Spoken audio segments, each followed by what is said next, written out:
എല്ലാവർക്കും സുജീസ് കിച്ചണിലേക്ക് സ്വാഗതം. രാവിലത്തെ തിരക്കിനിടയിൽ എളുപ്പത്തിൽ തയ്യാറാക്കാവുന്ന ഒരു കറിയാണ് പരിചയപ്പെടുത്തുന്നത്.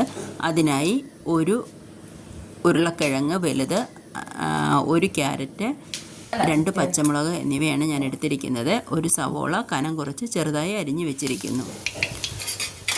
ക്യാരറ്റും കിഴങ്ങും സ്ക്വയർ പീസസായി അരിഞ്ഞ് കുക്കറിൽ അടുപ്പിലേക്ക് വെച്ചിട്ടുണ്ട്. ആ സമയം ഉരുളിയിൽ കടുക് പൊട്ടിച്ചതിന് ശേഷം സവോള ഇട്ട് വഴറ്റി കുക്കറിൽ 3 വിസിൽ വന്നതിന് ശേഷം നമുക്ക് തീ ഓഫ് ചെയ്യാം. കുക്കർ ആരും ഓടിച്ചെന്ന് തുറക്കുകയൊന്നും ചെയ്യരുത്. പതിയെ ഒരു തവിയോ അല്ലെങ്കിൽ ചട്ടുകമോ വെച്ച് അതിൻ്റെ മുകളിലെ നോസ് ഇത്തിരി പൊക്കിയതിന് ശേഷം ആവി കളഞ്ഞതിന് ശേഷം മാത്രമേ കുക്കർ തുറക്കാൻ ശ്രമിക്കാവൂ. നമ്മുടെ സവോള നന്നായി വഴന്ന് വന്നിട്ടുണ്ട്. അതിലേക്ക് 1 ടേബിൾ സ്പൂൺ ചിക്കൻ മസാലയാണ് ഞാൻ ചേർത്തത്. ഇത് നന്നായി വഴറ്റുക, പച്ചമണം മാറുന്നത് വരെ. അതിലേക്ക് കിഴങ്ങ്, ക്യാരറ്റ് കൂട്ട് ചേർത്തെടുക്കുക.